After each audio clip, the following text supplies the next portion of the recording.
Hey everyone, welcome to our kitchen. Today we're doing quarantine baking, and since we can't just run on over to the store and we're making hamburgers for dinner, we have to make our own hamburger buns because we're out.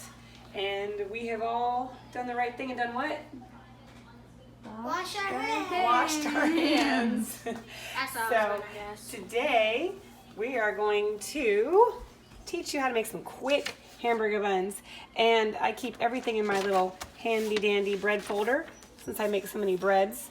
And you can zoom into the recipe there.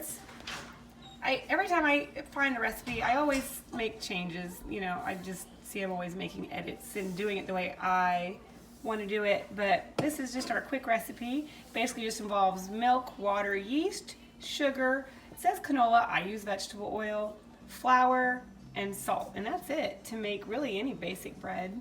So let's get baking on these hamburger buns. So yes, Zachary, we're going to first do our warm liquid ingredients first. So I've already mixed up here. Zach's in the way, so I'm just going to go around him. I've already mixed my ½ a cup of warm milk and my ½ a cup of warm water into this. And Zach, you can dump it in our mixing bowl if you want. Now, the key to any bread is proofing your yeast. You have to wake it up. And you wake it up by the warm liquids. Here's our yeast right here. It's the active dry yeast. You can use instant yeast, active dry yeast. Nathan, do you want to just sprinkle that in our bowl? Can you see it? You're kind of short there. There you go. Just dump it in there. We can, just sprinkle it all around. Yeah. So it's like glitter. It's the bread glitter. I love that. For now, we'll always call yeast bread glitter. Grace, I love that. It's sparkly. Stir it just a little bit. Get it all in that. Now, if your water or milk is too hot, you will just kill that yeast. It'll sink to the bottom like a rock. You see how it's still floating on the top a little bit? That means it's doing the right thing. So we are just going to let that sit. Oh, you know, I forgot an important ingredient. Something that helps bread yeast to proof up well is the fuel for the proofing. This is our sugar. Ooh, sugar is good. So let's mix our sugar in with that yeast. That'll just be the fuel for it to wake up and get all frothy. It smells like hot milk with warm sweet cereal. Kind of does smell like warm sweet cereal. But we're going to give that about 10 minutes and then we'll be back. Can I smell it? And we're back. It's been 10 minutes and look at the transformation of our yeast. That's how it should look. Bubbly and frothy like that.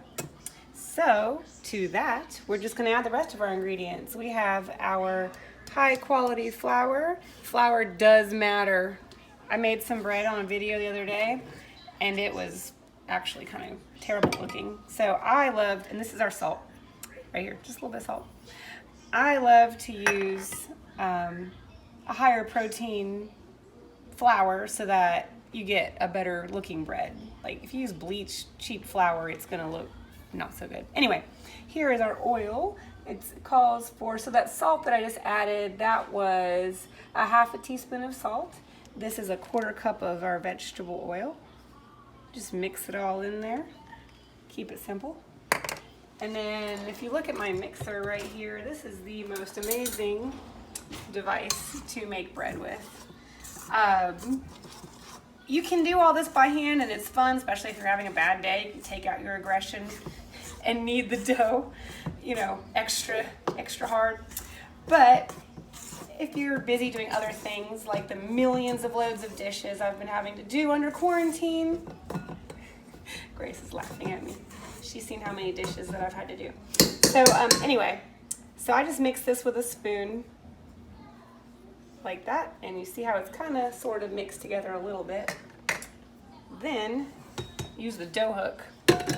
All these mixers, if you buy one of these mixers, it comes with a dough hook. So you just want to, once it's mixed in there, oops, that's the locking one. So we're just gonna let that knead in there for about, I don't know, 5-10 minutes. You can eyeball it and see if the dough is coming together and looks pretty stretchy. And another thing you want to keep on hand is flour. So look down in here at that. If you notice that it is sticking, which in this case it's not, I think we added just the perfect amount of ingredients. But if it starts to stick, just tap a little bit. Oh yeah, see, it's starting to stick, so we're gonna tap just a little bit of flour in there. Oh, there it goes, see, and it just gets it back in there where it's kneading it together. So we'll let that mix for about, I don't know, 5 to 10 minutes. How fast do you want your mixer to go? I have it on 4 right now. So anywhere at level 2 or level 4, it's like a medium speed. All right, we'll be back in about 5 minutes. And we're back. Let me just cut the mixer off. It's been mixing for probably about 7 minutes. But if you look at the dough, you'll see. I see how it's not sticky. My hands don't stick to it anymore. I lost my camera person. Her friend decided to FaceTime her. So now I'm trying to do this with one hand. Okay, so if you see there's nothing stuck to the bowl, you can touch it and your hand won't stick to it. This is perfect, perfect for the dough. I'm kind of just getting it in a nice little ball. Normally I would use 2 hands for this, but I'm down to 1 hand. So here we go. So I have this well-oiled bowl, and you're gonna put it in there and then turn it to get the oil on this side. Basically just so the dough doesn't dry out.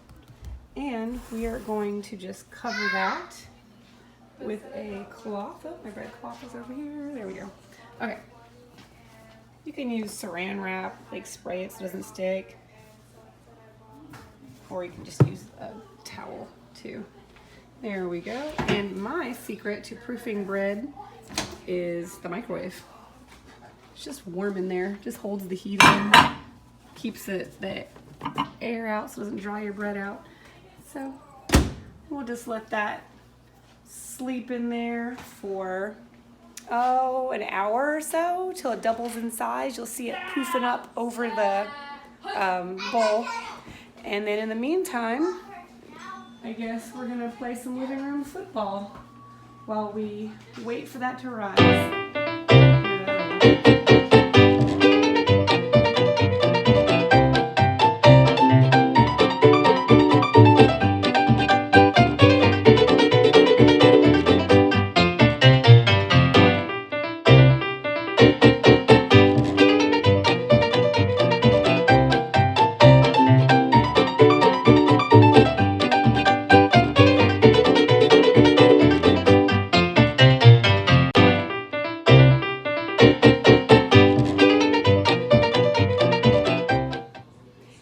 About an hour, and our dough has been, you can already see how it's risen above this towel, and that is about doubled in size. So we're gonna punch it down just like that's the best part. And then we're making, if I was gonna make a loaf of bread, I would just leave it whole like this, and then there's another technique for making a loaf. But I got my cleaned sanitary surface here. This has all been cleaned. You can put a little bit, this dough is pretty not too sticky, but put a little bit of flour. And then we're gonna make 12, since we're making hamburger buns, we're gonna make 12 equal balls.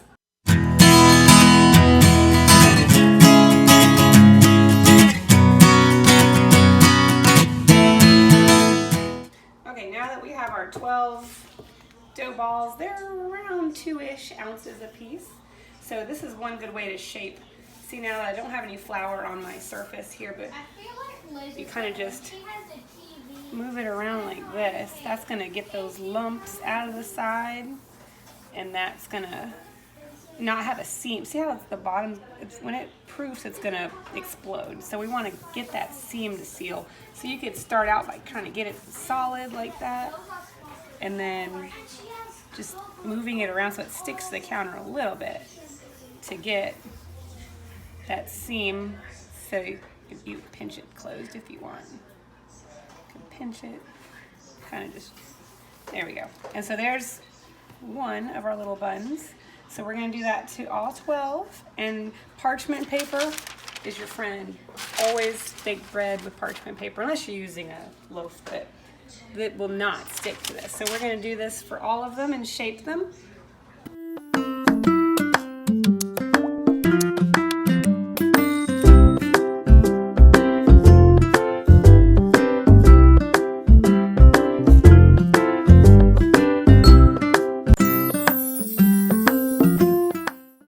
Okay, we got our last dough ball. We have all 12. So we're just gonna let these proof for probably about, I don't know, 15 minutes, maybe 20 minutes. We'll look at them. They want to double in size too, so we'll just cover them up. And while we're doing that, I'm gonna go ahead and preheat our oven to 375 degrees. So it's nice and toasty, and then the heat from the oven will help to proof those up a little bit more too.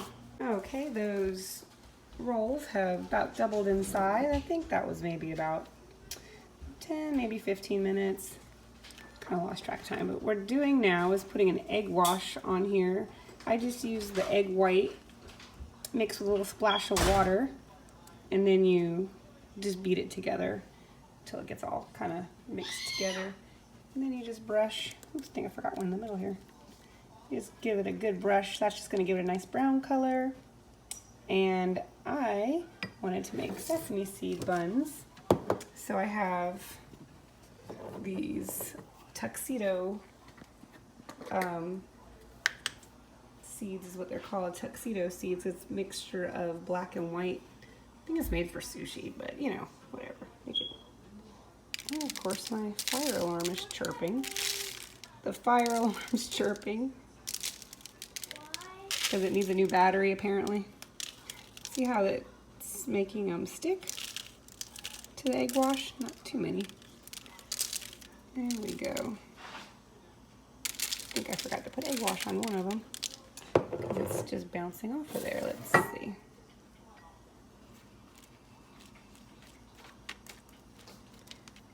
There we go. Don't want to forget one. Do a little bit of sesame seeds there. Now we have our oven. It has already been preheating at 375, so it's nice and hot. Into the oven. Right in this back there as far as they'll go. And we are going to let them cook. Well, it's going to check on in about 10 minutes. So Alexa, set a timer for 10 minutes. 10 minutes, starting now. All right, and then we'll check on them. Okay, and it's been about 12 minutes in the oven. I wanted them to be in there a little longer to brown up on the top. So there is our done rolls. Look how they pull apart. Oh, they're hot, but look how they pull apart. Look how soft they are. Ouch, it's so hot. Okay, how soft it is in the middle. You could hear them thump. But anyway, that's a quick, simple way to make your own hamburger buns at home, and hope you enjoy your dinner.